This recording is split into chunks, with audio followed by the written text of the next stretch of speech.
Yes! Show me your moves! And welcome back to my geekdom, guys. King Shadow Omega, bringing you another One Piece rules, chapter 800, Speculation and Theories. So, first things first, I want to go over a couple of things that happened in chapter 799 that I just didn't have a chance to talk about because I was so hype. I mean, I literally got on board the hype train and started shoveling coal with just leaving my luggage right at the station lot. So, I'd like to just quickly discuss some of chapter 799 that stuck out. First, Luffy versus Fujitora. Okay, that was a pretty cool fight, but let's be realistic. It wasn't really a fight. We'd already seen Luffy was exhausted. He was huffing and puffing. Sure, he was running around an entire country, but that doesn't really make a difference. He was clearly tired. And even when Harjuin grabbed him, the giant, he grabbed him and Luffy didn't bust out or anything, so Luffy wasn't at 100%. That being said, Fujitora looked like he was handling everything quite well. So I'm thinking it wasn't really a fight. Would it have made a difference? Maybe. I don't think so. I think Fujitora still got the edge. Maybe not by much, but for now, he's still a little stronger, I think. Also, I think it's important to note that Luffy is not only physically not ready, maybe even mentally, because he was a bit naive in his way of thinking about not attacking Fujitora. So there's that to consider as well. 2. The Dressrosa people came to Luffy's aid. Obviously Fujitora knew these people are lying. They don't seem mad at all. But it was a nice gesture on their part. I thought that was kind of nice. I kind of just cursory glanced right over it. 3. This is actually the one thing that bothered me the most about my live reaction. I didn't even comment on the fact that Fujitora gouged his own eyes out. What the fuck? Holy shit. You gotta be kidding me. The man gouged out his own fucking eyes. Holy shit. Now that takes dedication. Which actually brings me to my next point. 4. Fujitora is a really good candidate to be the next fleet admiral after whatever big war puts the Marines out of power. Or rather, changes the way the Marines run things. He's a good candidate because Fujitora is actually a good person. So it's quite believable that he could theoretically be put into power as the next fleet admiral. He's already incredibly powerful. It just makes sense that he would be the one to take over because he's not corrupt. He gouged out his own eyes so that he couldn't see the injustice of this world.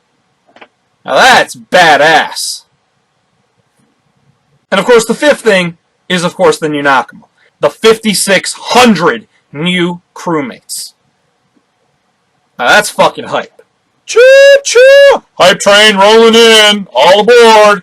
All jokes aside, guys, the 5,600 new Nakama were already covered in my live reactions for Chapter 799, so I'd just like to segue right into my Chapter 800 predictions. So, prediction 1. Luffy is going to say yes. And here are the reasons he's not going to say no. Firstly, Oda's building up a war. We've already seen that there's something coming, and I think everyone knows the first arc ended with a big, giant war. There's no reason the second one won't as well. So it makes sense that Luffy needs these allies. Not to mention he's about to fight Kaido. Luffy's going to need himself an army. 2. It's kind of stupid, but Luffy told them to do what they want. And what they want is to be part of Luffy's crew. I don't see the problem. 3. Has Luffy ever actually turned anyone down? I mean, he's asked stupid zombies, like tree zombies, to join his crew. So you're going to turn down Nakama you fought and bled with during a war? I don't agree with that. I think that's stupid. Additionally, we've heard Luffy say it before, but the more the merrier. More people means more fun. That's how Luffy thinks about these things. I don't think there's anything wrong with thinking that way either. This one's a little bit controversial. Some people might disagree. But another reason that Luffy's not going to say no, Oda is making Luffy the next Whitebeard. I mean, it started in Fishman Island with Luffy coming down.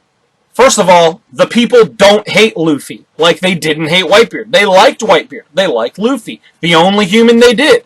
Luffy ended the war of racism. He wants to take Big Mom's flag down and put his name up there, just like Whitebeard did, because Big Mom charged fucking candy, payments for candy. Luffy doesn't want to charge them anything, just like Whitebeard didn't. A lot of parallels right there, just in Fishman Island. But the parallels go on. Now, we're getting Luffy to get division commanders. Whitebeard had division commanders. This is the first one we saw having division commanders. With crews. And specifically, I think it's interesting because they used parent and child to describe the relationship of them being Nakama. Parent and child. All of Whitebeard's crew called him father. Pops. That's something worth looking at as well. And the parallels, to be honest, they started beforehand. In the New World, before they got to the New World, back when Luffy went to Enos Lobby for one crewmate. Whitebeard went to Marineford for one crewmate. The final reason that I don't think Luffy is going to say no is that Luffy just got himself a Vivre card. What is a Vivre card? Obviously, it's something that lets somebody find you. But it's Luffy's card. And I know because they said this is Luffy's card. Sabo took a piece so that he could always get to Luffy. It's a big card. Why is it such a big card? Have we ever seen it be such a big card? Because Luffy's about to give it to a fucking giant and a bunch of other commanders. That's why. So they're all going to have their own ships, and they will always be able to come find Luffy. That's another good reason, I think, that Luffy's probably not going to say no. And one last final thing, they each had their own fight in this arc, which almost supplements them being crewmates, like how Sanji may have had a fight, or Nami may have had a fight. They each got their own fight. Maybe some of them teamed up to do certain things, but they each had their moment to shine, specifically the commanders. So retrospectively, we actually can look back and see a lot of what dragged out Dressrosa's arc was that we were getting introduced to these other characters who at the time weren't that important, but became more important later on. And now we're going to see more of. Next big thing I think's coming. They're leaving Dressrosa finally. Okay, we need to get off fucking Dressrosa. Holy shit, man. We've been there for 100 chapters. That's 2 years, over 2 years, because Oda takes some breaks. And Sudden Jump takes breaks too, but that's not the point. That's a lot of fucking time we've been there. Let's go. So, I might as well discuss the elephant in the room, and that's Bellamy. What's happening with Bellamy? He was not shown with the rest of the crew. Let me rephrase that. He was shown, but while they were on the ship and everyone was discussing, we didn't hear anything about Bellamy. So what's happening? Is Bellamy joining the crew? Honestly, I think he is most likely going to join Luffy or Law. That's what I personally think. Especially because Law wasn't mentioned either. So, Law is going to stay a partner to Luffy. I don't see him joining under Luffy. He doesn't seem to be the type to want to follow. That being said, Law has completed his goal. He stopped Doflamingo. It's over. So he might not have any ambition further on. He might join Luffy. There is a small possibility. But keep in mind, it is a small possibility. At least in my personal belief. So, while we're on the subject of Bellamy and joining the crew, why don't we go to the actual crew? I'm definitely thinking we're going to see Sanji on whatever island they are, which I'm hoping turns out to be Zou. Because at this point, okay, we got it, Sanji and crew, they went ahead, but I'd really like to just, get into the actual storyline. I want to see the crew get back together and tackle this together. I want to see more of Sanji in this next arc. I love Sanji, and I feel like we didn't get to see a lot of him. I mean, we didn't see Sanji for like 40, 50 chapters almost. I don't know if it was that much. But we didn't see him for a while now. And specifically, with Sanji, is Caesar Clown. He's out and about. He doesn't have handcuffs on. They've freed him. So he's with them. For whatever reason. Maybe he's afraid of Sanji because he knows Sanji can whoop his ass. Maybe he's afraid of Big Mom so much that he's just doing whatever the Straw Hats are telling him. That's entirely possible. But I'm not sure. I'm hoping we're going to see something. A lot of people have been speculating maybe Caesar will join. To be honest, he better not join. He doesn't have redeeming qualities. At least Bellamy has seen the light, I guess. I don't know. But there's nothing redeeming about Caesar. He's a pawn right now. And besides, Kaido still wants him. So that's coming up. And where, you might say, is it coming up? Most likely Wano Country. Wano Country is shaping up to be the next big arc. So, my question is, who's going to be the big bad? I've been looking around a lot of different internet sites and my own personal thoughts, but the best I've heard is that Kaido is likely going to be the villain of Wano Country. And the main reason to suggest this is his attire and the fact that he has those horns. He's sort of like a demon. Not to mention, Kinemon was afraid of the name of Kaido. Now, obviously he's an emperor, so that could very well be the case, but I think it's important to pay attention to the fact that Kaido is going to likely be the next villain because he kind of symbolizes those demons or devils, or I think that, well, the appropriate term is Oni, and he even kind of looks like one. He even has the little belt, the like rope-wrapped belt that the Onis wear, like the Tengus and shit like that. So I think it's important to keep that in mind as well. While we're on the subject of emperors, what about Big Mom? Do you know what today is? Not specifically today, but today in the manga. It's Big Mom's tea party. Fishman Island, they left, knowing that Big Mom's tea party was going to be in 4 days. They left Fishman Island. They went to Punk Hazard, day 1. Like the night went, Punk Hazard was only 1 day. Went to Dressrosa, that's another day. 2 days of recuperation because there was the day, because Luffy was asleep for 3 days. The day of, the next day, and the day after. That final day is going to be the day the present she opens up, the treasure chest, is going to blow up in her face. So she's about to be pissed. Not to mention, how did Sanji and them escape Big Mom's crew? Because last I checked, on board were Peckham's, Tamugi, and I believe Capone Beige. I think he's sort of allied with her.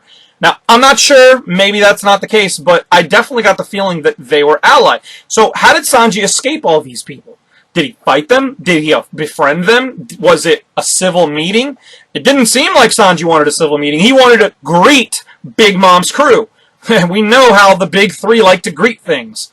So, likely, Big Mom's going to be really pissed at Straw Hat. And that would mean 2 emperors are going to be pissed at him.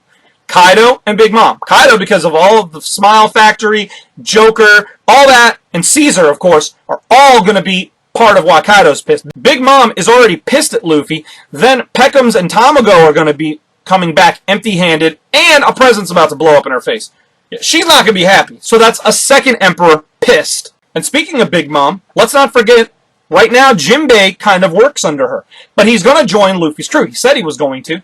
Well, we just watched a cover story of Jinbei during the Dressrosa arc, where Jinbei was saving sea kittens and shit like that, and then he ran into Wadatsumi.